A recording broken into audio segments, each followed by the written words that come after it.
com.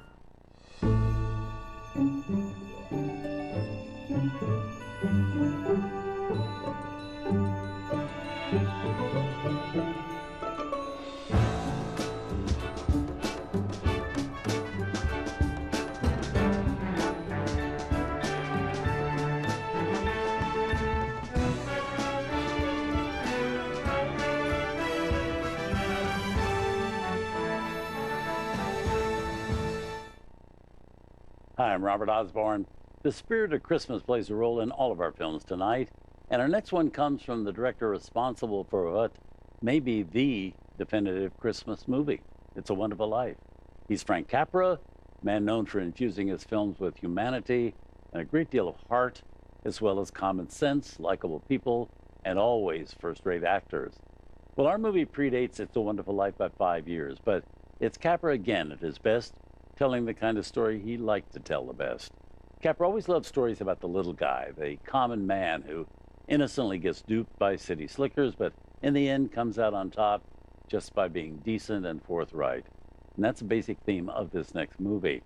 It's Meet John Doe from 1941, starring Gary Cooper and Barbara Stanwyck. Now, it's not a Christmas story per se, but the year-end holidays are a very important aspect of the story.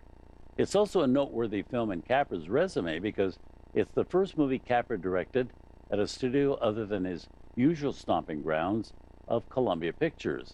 Now, he'd worked exclusively at Columbia for 11 years, during which time he directed 26 films for that company. Columbia Pictures is where he'd become famous, where he'd made many Academy Award-winning films, and where he'd won 3 Oscars himself for directing. Well, this time he was working at Warner Brothers, where he'd signed a deal to direct 2 films. This one, Meet John Doe, and the zany comedy Arsenic and Old Lace with Cary Grant. And it's important to keep in mind the year he made Meet John Doe, 1941. With this story, Capra was not only trying to entertain audiences, but also alert them to the dangers of fascism, which was a very serious threat in the world at that time, with much of Europe already at war and America on the brink of being pulled into the war. So he released in May of 1941, 7 months before the U.S. did enter World War II. It's a movie with one of those million-dollar supporting casts, this one including Walter Brennan, Edward Arnold, Spring Byington, James Gleason, and Gene Lockhart. We bring you Meet John Doe.